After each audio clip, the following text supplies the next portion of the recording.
بسم اللہ الرحمن الرحیم. ڈیئر اسٹوڈنٹ, لیکچر نمبر 25, جماعت ناہم, سبجیکٹ مطالعہ پاکستان. آج ہم پڑھیں گے پیج نمبر 31 پر لیکچر نمبر 25, ریاست کا استحکام. استحکام کا میننگ ہے مضبوطی اور آئین کی تیاری 1947 سے 56. پاکستان کو آغاز ہی میں آئین سازی کی مشکلات سے دوچار ہونا پڑا. قیام پاکستان کے وقت حکومتی امور کو چلانے کے لیے کوئی آئین موجود نہ تھا, لہٰذا گورنمنٹ آف انڈیا ایکٹ 1935 ہی کو بعض ترامیم کے ساتھ اپنایا گیا. ترامیم تبدیلی. چونکہ یہ آئین نئی مملکت کے تقاضوں اور امنگوں کے مطابق نہ تھا, امنگوں کا خواہش کے مطابق نہ تھا, اس لیے اس کی جگہ قومی احساسات سے آہنگ آئین بنایا گیا, جس کے تحت وفاقی نظام رائج کیا گیا. 10 اگست 1947 کو عبوری حکومت کے تحت آئین ساز اسمبلی کا اجلاس بلایا گیا. یہ اسمبلی آئین سازی کے علاوہ مرکزی پارلیمنٹ کا کردار بھی ادا کر رہی تھی. یہ اسمبلی 69 ارکان پر مشتمل تھی, جس کی تعداد کو بڑھا کر 79 کر دیا گیا. اس وقت اسپیکر مولوی تمیز الدین تھے اور چیف جسٹس سر عبد الرشید تھے, جن کے سامنے قائد اعظم محمد علی جناح نے بحیثیت گورنر جنرل کا حلف اٹھایا. پیج نمبر 32, تفصیلی سوال نمبر 5 کا پارٹ نمبر 4, ابتدائی مسائل. پاکستان کو مارد وجود میں آتے ہی بے شمار مسائل کا سامنا کرنا پڑا, جن میں سے چند درج ذیل ہیں. Number 1, red gulf award. قیام پاکستان کے اعلان کے بعد دونوں ممالک کی سرحدوں کے تعین کے لیے وائسرائے نے 30 جون 1947 کو پنجاب اور بنگال میں حد بندی کمیشن مقرر کی. ایک انگریز قانون دان مسٹر ریڈ گلف کو دونوں کمیشنوں کا چیئرمین مقرر کیا گیا, یعنی پنجاب کی حد بندی اور بنگال کی حد بندی کا ایک ہی چیئرمین مقرر کیا گیا, وہ تھے مسٹر ریڈ گلف. اختلافات کی صورت میں اس سے ثالثی فیصلہ کرنے کا بھی اختیار دیا گیا. ثالثی, دو افراد کے درمیان صلح کروا دینا. اس کمیشن نے جو فیصلہ کیا اسے ریڈ گلف ایوارڈ کہتے ہیں.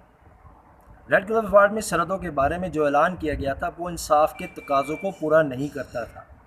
ماؤنٹ بیٹن اور ریڈ گلف نے کانگریس نوازی اور ہندو دوستی کا پورا خیال رکھا. پاکستان سے ملے ہوئے مسلم اکثریتی علاقے بھارت کے حوالے کر دیے گئے. گورداسپور کی 3 تحصیل گورداسپور, پٹھان کوٹ, بٹالہ, اس کے علاوہ ضلع جلندھر, ضلع فیروز پور کی تحصیل زیرہ اور دوسرے مسلم اکثریتی علاقے پاکستان میں شامل کرنے کے بجائے بھارت میں شامل کر دیے گئے, اور گورداسپور کا مسلم علاقہ بھارت کو دے کر کشمیر تک اس کی رسائی کو ممکن بنا دیا. اس طرح مسئلہ کشمیر پیدا ہوا جو آج تک حل طلب ہے. نمبر 2, مہاجرین کی آباد کاری. مہاجرین کے لیے رہائش کی فراہمی. اس کا میننگ لکھیں. آزادی ہند اور قیام پاکستان کے وقت کہیں بھی یہ بات طے نہ تھی کہ پاکستان کے ہندو بھارت جائیں گے اور بھارت کے مسلمان پاکستان چلے جائیں گے. بات تو یہ تھی کہ مسلمان اکثریت کے علاقے پاکستان کو مل جائیں گے, جن میں اقلیتیں اپنی پوری آزادی کے ساتھ سبز پرچم کے سائے تلے رہ سکیں گے. ہندو مسلم فسادات نے نئی مملکت میں مسائل میں مزید اضافہ کر دیا. بھارت میں پرامن آباد مسلمانوں کی بستیاں جلا کر راکھ کر دی گئی, قتل و غارت کا بازار گرم کیا گیا اور زبردستی مسلمانوں کو پاکستان میں دھکیل دیا گیا. یہ مہاجرین اس حال میں پاکستان آئے کہ نئی مملکت کو ان کی بحالی اور آباد کاری میں خاصی دشواریوں کا سامنا کرنا پڑا. یہ بے حال لاکھوں لوگ بہت سی مشکلات برداشت کر کے پاکستان آئے.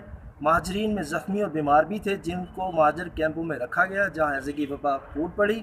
علاج معالجہ کی ناکافی صحبتوں کی وجہ سے بہت سے لوگ اللہ تعالیٰ کو پیارے ہو گئے.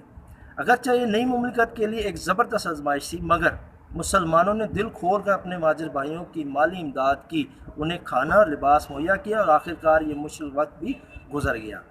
نمبر 3, انتظامی مشکلات. قیام پاکستان کے وقت کراچی کو پاکستان کا دارالحکومت بنایا گیا. مرکزی دفاتر کے لیے گورنر ہاؤس سیکریٹریٹ کی عمارتیں خالی کرائی گئی, مگر گنجائش کم تھی, اس لیے شہر کے مختلف حصوں میں عارضی دفاتر قائم کیے گئے، حتیٰ کہ وزیر بھی بنیادی دفتری سہولتوں سے محروم تھے۔ نظم و ضبط کا یہ ڈھانچہ اس لیے تباہ حال تھا کہ ماہر اور تجربہ کار عملہ موجود نہ تھا۔ سول سروس کے کل 81 مسلمان افسر پاکستان کے حصے میں آئے۔ اس کے اوپر لکھیں کتنے ارکان پاکستان کے حصے میں آئے۔ سول سروس کے کل کتنے ارکان پاکستان کے حصے میں آئے؟ 81 مسلمان افسر پاکستان کے حصے میں، جن میں سے زیادہ تر کو اعلیٰ عہدوں کا کوئی تجربہ نہ تھا۔ مرکزی حکومت کا ریکارڈ اور ساز و سامان اس لیے کراچی نہ پہنچ سکا کہ ہندوؤں اور سکھ فسادیوں نے ریل کی وہ پٹریاں ہی اکھاڑ دی جن پر چل کر ریل گاڑی نے پاکستان پہنچنا تھا۔ بھارتی فضائی کمپنیوں نے مسلمانوں کو جہاز کرائے پر دینے سے انکار کر دیا۔ جو سرکاری ملازمین کسی طرح پاکستان پہنچ چکے تھے ان کے لیے رہائش کا کوئی بندوبست نہ تھا، مگر ان لوگوں نے ہمت نہ ہاری، اپنی تمام تر انتظامی صلاحیتیں قوم کے لیے وقف کر دی اور پاکستان کو مضبوط اور مستقل بنیادوں پر کھڑا کر دیا۔ نمبر 4، معاشی مشکلات۔ قیام پاکستان کے وقت پاکستان کو کئی معاشی مسائل کا بھی سامنا کرنا پڑا۔ آزادی کے وقت پاکستان کے زیادہ تر علاقے پسماندہ یعنی کہ غربت کی حالت میں تھے۔ نقل و حمل، مواصلات، ذرائع ابلاغ کی سہولتیں ناکافی تھیں۔ نقل و حمل، ٹریفک اور مواصلات، ذرائع ابلاغ کی سہولتیں ناکافی تھیں۔ انگریزوں اور ہندوؤں نے جان بوجھ کر مسلم آبادی والے علاقوں کو پسماندہ رکھا۔ یہاں سے وہ اپنی فوج کے لیے جو جوان تو بھرتی کر کے لے جاتے تھے، مگر یہاں کارخانے اور ملیں لگانے کی ضرورت محسوس نہیں کرتے تھے۔ اس بدنیتی کا اندازہ اس بات سے لگایا جا سکتا ہے کہ دنیا کی 75% پرچم مشرقی بنگال میں پیدا ہوتی تھی۔ دنیا کی کتنے فیصد پرچم مشرقی بنگال میں پیدا ہوتی تھی؟ 75%، مگر پرچم کے سارے کارخانے مغربی بنگال میں تھے اور اس میں مکمل کنٹرول ہندوؤں کا تھا۔ تقسیم کے وقت متحدہ ہندوستان میں کپڑے کے کتنے کارخانے تھے؟ جواب دیں گے 394 کارخانے تھے، مگر پاکستان کے حصے میں صرف 14 کارخانے آئے۔ بینکوں کی کل شاخیں کتنی تھی؟ 487، مگر پاکستان کے حصے میں 69 شاخیں آئے۔ ان کا بھی سارا سرمایہ ہندو اپنے ساتھ لے گئے۔ دراصل کانگریس کی سازش یہ تھی کہ جب پاکستان اقتصادی طور پر یعنی کہ مالی طور پر تباہ ہو جائے گا تو یہ ملک چل نہ سکے گا۔ بھارتی حکمرانوں نے پاکستان اور بھارت میں اثاثوں کی مناسب تقسیم میں بھی ناانصافی سے کام لیا۔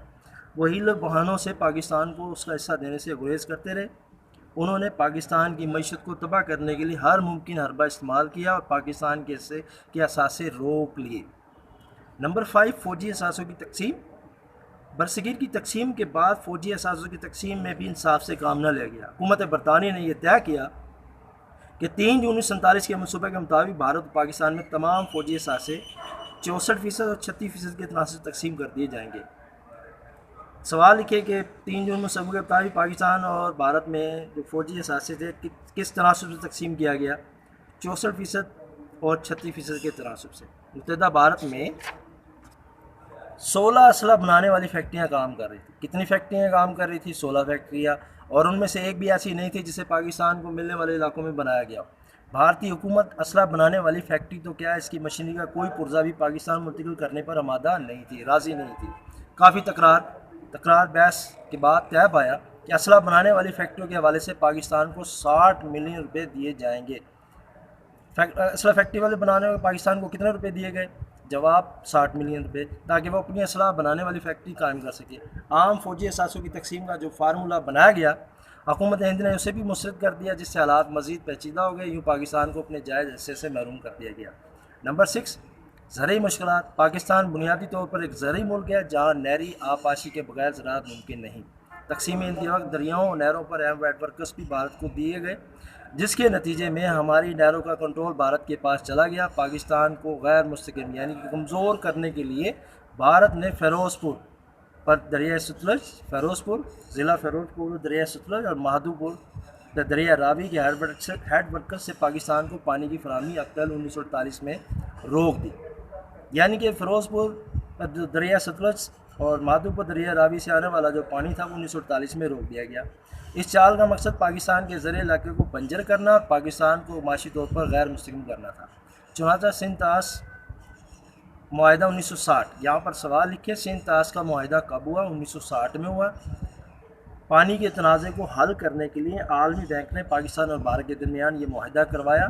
اس معاہدے کے تحت 6 دریاؤں کو تقسیم کیا گیا، 3 دریا بھارت کے حصے میں، 3 دریا پاکستان کے حصے میں ہے۔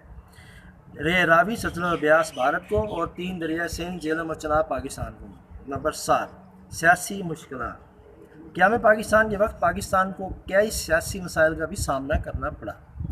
آزادی کے وقت کئی آزاد شاہی ریاستیں، تقریباً 600 دیسی ریاستیں، شاہی ریاستیں پاکستان کے ساتھ ہلاک کیا۔ ان میں مناوا، ادیت، سوات، تیر، سوات، جونا گڑھ وغیرہ شامل تھے۔